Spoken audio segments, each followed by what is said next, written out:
कुछ चंद बातें आपसे कर लूं, सुने जरा तवज्जो से। तवज्जो है सारे लोगों को? जरा कह दें या रसूल अल्लाह। बहुत आसान होता है सेहरे की तैयारियां करना, बहुत आसान होता है दुल्हा बनना, और उससे भी कहीं आसान होता है कबूल कबूल कबूल कहना। ये सबसे आसान है, लेकिन सबसे मुश्किल होता है निकाह के बाद की जिंदगी में अपनों के एतमाद पर बाकी रहना। आप गौर कीजिएगा, अल्लाह ना करे ऐसा हो किसी के साथ।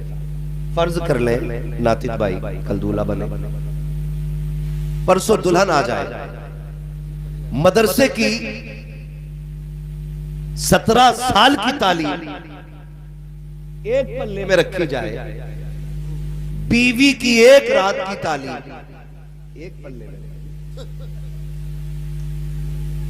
गौर करें मेरी बात को, मैं कुछ कहना चाहता हूं। अगले दिन नातिक भाई उठे सो करके और उठ करके सीधा दुकान पे जाए, बीवी के लिए स्पेशल नाश्ता लेकर के आए। बाकी लोग इनका मुंह देखते रहे, जबकि बीवी से ज्यादा खुशी तुम्हारे सेहरे की तुम्हारी मां को थी। तुम्हारे नए जोड़े पर तुम्हारा बाप कुर्बान जा रहा था। जितनी देर तुम चारपाई पे बैठे रहे, बहनें नजरें उतारती रही। बताओ इनसे ज्यादा प्यार करने वाला कौन था? लेकिन वो एक रात की गुड्डी क्या थी जिसने सुबह होते होते तोते की तरह नजरें फेर दी। मैं सिर्फ एक बात आपसे कहना चाहता हूं, खुदारा कोशिश ये करना, वो लोग जो तेरे सेहरे से पहले बेहद खुश थे, जिसने तेरे पैदा होने से पहले तेरी पैदाइश की दुआएं मांगी थी, जिसने पैदा होने के बाद तुझे औलाद की तरह पाला था, जिसने जवानी की दहलीज पे कदम रखते रखते तेरी सेहरे की दुआएं मांगी थी, इधर 25 साल का लंबा इंतजार है, जो ये कहता रहा मालिक मेरे बेटे को इतनी जवानी दे मैं इसके सर पे सेहरा देख सकूं। वो माँ जो रातों को उठ के कहती रही मालिक ऐसी दुल्हन देना जिसके कदमों से घर में बहारें आ जाए। वो बहन जो अपने भाई को देख के कहती थी कि नहीं भाई दुल्हन तेरी होगी मर्जी मेरी होगी। ये हक था उनका, ये चाहत थी उनकी, हो गई है ना, ये चाहत थी उनकी, ये ख्वाहिश थी उनकी। लेकिन हुआ क्या यार, जब तू घर से चला था माँ की आंख में खुशी के आंसू थे। बहन आंचल उठा के दुआ कर रही थी मालिक खैर से वापस लाना। जब तू पलट के आया 8 दिन क्या गुजरे, तेरी जिंदगी की पूरी किताब बदल के रख गई, पूरी किताब बदल गई। जिसने जिंदगी भर तेरे लिए सेहरे की दुआएं मांगी, आज उनसे चेहरा फेर के चलता है। मां से कहता मां तेरे लहजे बदल गए।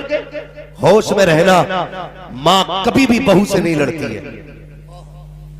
अहले इल्म तवज्जो करें, और आप भी अगर समझ में आए तो बात समझ ले मेरी। मैं जो कहने लगा हूं, कभी भी मां की लड़ाई किसी बहू से नहीं होती। कोई कहते तो अलग बात है कि बहू से मां लड़ी है, लेकिन होती नहीं है। मां की लड़ाई हमेशा एक मां से होती है। वो आपकी बीवी से इसलिए गुस्सा होती है, वो ये चाहती है जितना मैं अपने बेटे का ख्याल रखती थी तू मेरे बेटे का उतना ख्याल क्यों नहीं रखती। इसलिए मां नाराज होती है बहू से, इसलिए नहीं कि तू उसकी शरीक हयात है, इसलिए नहीं कि तू उसके घर में आ गई और पगली तुझे लाने की दुआएं यही मां करती रही।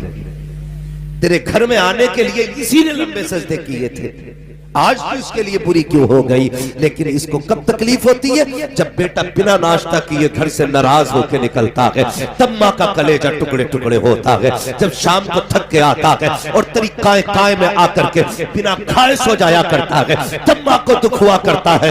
वो भूल सोचती है कि मैं जब मेरा लाल था ये कितना भी नाराज होता था, मैं इसको मनाए बगैर कभी सोया नहीं करती थी, कभी मैंने इसको 25 साल तक बिना खिलाए सोने नहीं दिया था। आज तो इसकी कमाई खा रही है, लेकिन मेरे बेटे को दो लुक़मे क्यों नहीं दिए? तू तो चैन से सो जाती है, लेकिन एक माँ को रात भर नींद नहीं आया करती है, फिर दौड़ के मौलवी के पास जाती है, तावीज दे दो सांस लड़ रही है, दुआ कर दो सांस लड़ रही है।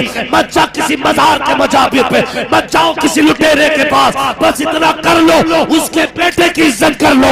खुदा की कसम तावीज जितना से नहीं करेगा जितने बेटे की मुस्कुराहट तेरे घर में खुशियां ले आए।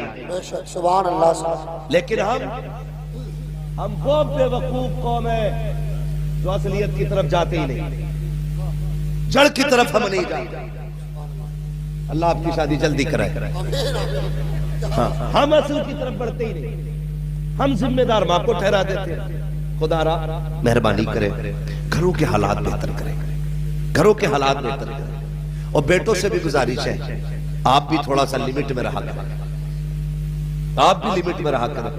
मैं ये नहीं कहता कि किसी की बेटी को घर से निकाल मत निकालो यार, वो सब कुछ तुम्हारे लिए छोड़ के आ रही है, सब कुछ।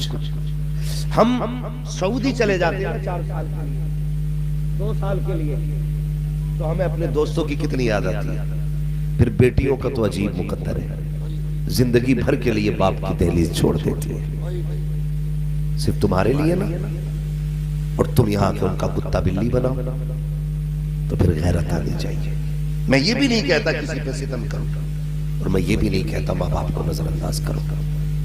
खुदारा ये अल्लाह करे सब सेहरे पहने, लेकिन सेहरे का मतलब ये नहीं हो जाता है माँ बाप से दीवार खड़ी कर ली जाए। सेहरे का मतलब ये नहीं हो जाता है कि अपनों को छोड़ दिया जाए। सेहरे का मतलब ये नहीं होता है कि बस अपना अपना कर लिया जाए। खुदा की कसम कभी सोचो तो सही। मैं अक्सर ये बात कहता हूँ, तकलीफ होती है। आज कचहरियों में जाके देखो, अपनों के तमंचे अपनों के कानों पर है, अपनों की गोली अपनों के सीनों पर है।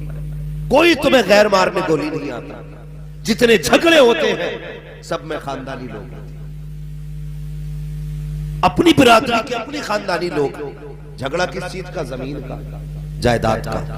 जरा बताना दिल पे हाथ रख के, जिनके भाई बहन है वो मेरी बात गौर से सुन के ही बताइए।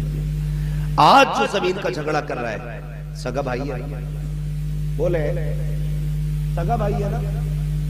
जो मैंड के लिए लड़ रहा है वो भी सगा भाई है, जिसने कल रस्सी डाल के नापी थी वो भी सगा ही है, जो फावड़े से खोद के मैंड काट रहा है वो भी सगा ही है।